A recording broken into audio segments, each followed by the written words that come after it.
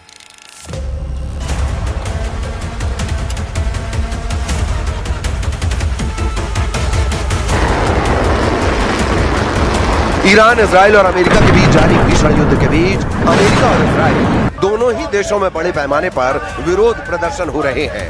ये प्रदर्शन युद्ध को तुरंत रोकने और नागरिक मौतों के खिलाफ किए जा रहे हैं।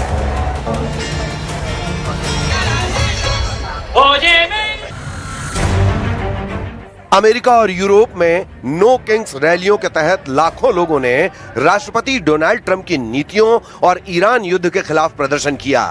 ईरान के साथ युद्ध को लेकर पूरे अमेरिका और यूरोप में अमेरिकी राष्ट्रपति डोनाल्ड ट्रंप का कड़ा विरोध हो रहा है। नो किंग्स रैलियों में लाखों लोग इकट्ठा हुए और ट्रंप के उठाए गए कदमों का विरोध किया। मिनेसोटा इन प्रदर्शनों का मुख्य केंद्र रहा। सेंट पॉल में मिनेसोटा कैपिटल के लॉन और आसपास की सड़कों पर हजारों लोग कंधे से कंधा मिलाकर खड़े थे। कुछ लोगों के हाथों में अमेरिका के उल्टे झंडे थे, जो ऐतिहासिक रूप से संकट का संकेत माना जाता है। अमेरिका में इस समय नो किंग नाम से एक ऐतिहासिक विरोध प्रदर्शन चल रहा है, जो 28 मार्च से शुरू होकर आज पूरे देश में फैल गया है। अमेरिका के सभी 50 राज्यों में लगभग 3,300 से अधिक स्थानों पर रैलियां निकाली गई हैं। आयोजकों का दावा है कि यह अमेरिकी इतिहास का सबसे बड़ा एक दिवसीय राजनीतिक लामबंदी हो सकती है। प्रदर्शनकारी राष्ट्रपति ट्रंप की युद्ध नीतियों, तानाशाही रवैये और अप्रवासन के खिलाफ आईसीई की कार्रवाई का विरोध कर रहे हैं। No kings, no ICE, no war, यानी न कोई राजा, न कोई आइस, न कोई युद्ध, ये नारे ट्रंप के खिलाफ लग रहे हैं। मिनेसोटा में हुए प्रदर्शन में ब्रूस स्प्रिंगस्टीन और बर्नी सैंडर्स जैसी हस्तियां शामिल हुईं, जबकि वॉशिंगटन डीसी में लाखों लोगों ने व्हाइट हाउस के पास मार्च किया। अमेरिकी आयोजकों का अनुमान है कि नो किंग्स रैलियों के पहले 2 दौर में जून में 50 लाख से ज्यादा और अक्टूबर में 70 लाख लोग शामिल हुए। इस हफ्ते उन्होंने पत्रकारों को बताया कि इस बार उन्हें 90 लाख लोगों के शामिल होने की उम्मीद है।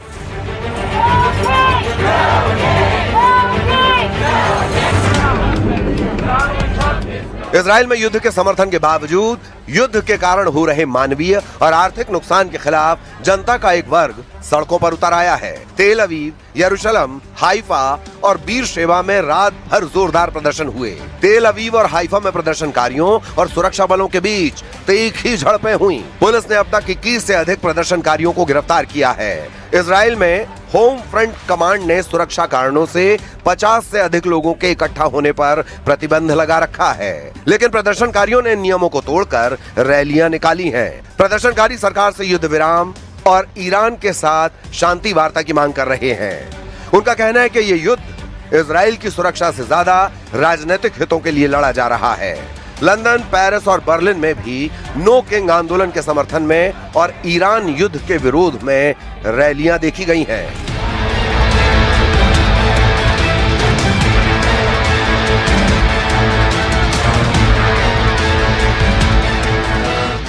अब इन हालात में देखना होगा कि आने वाले दिनों में ईरान युद्ध में क्या क्या होता है और किसका पलड़ा भारी रहता है।